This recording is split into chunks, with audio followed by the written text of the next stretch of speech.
Saudara, Polres Aceh Timur kembali gelar konferensi pers terkait pengungkapan kasus pembunuhan Gajah Jinak Bunta. Dari hasil temuan dan temu pers tersebut, polisi mengungkapkan kronologis pengungkapan kasus serta penangkapan terhadap 2 pemuda Semanajaya, Rantau Perlak, Kabupaten Aceh Timur. Berikut laporan selengkapnya.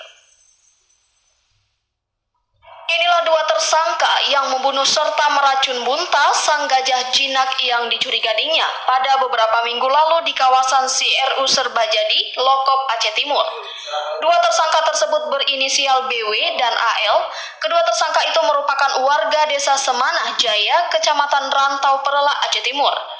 Kapolres Aceh Timur AKBP Wahyu Kuncoro bersama tim Mabes Polri dan tim Dirjen LHK Pusat menjelaskan bahwa kedua tersangka tersebut merupakan pelaku pembunuh Bunta dengan menggunakan racun.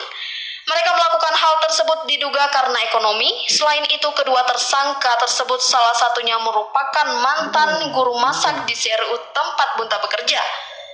Dari memeriksa sedikitnya 12 saksi, polisi dan tim lainnya berhasil meringkus kedua tersangka dan mengamankan kedua gading gajah milik Bunta yang beratnya mencapai 12 kg per gading dengan panjang lebih kurang 1 meter. Kapolres Aceh Timur juga turut menerangkan dari kedua pelaku ini. Pihak kepolisian Aceh Timur juga terus memburu kedua pelaku lainnya yang merupakan toke serta pemodal yang saat ini telah masuk ke dalam daftar pencarian orang.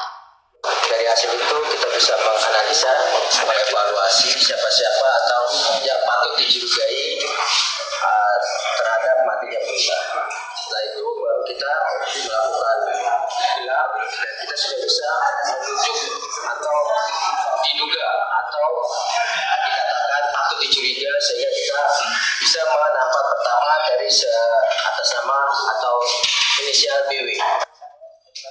Kini, kedua tersangka akan dijerat dengan Undang-Undang KSDA Nomor 5 Tahun 1990 tentang konservasi sumber daya alam dan hayati dengan ancaman 5 tahun penjara dengan denda 100 juta rupiah.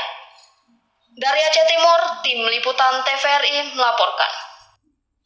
Saudara,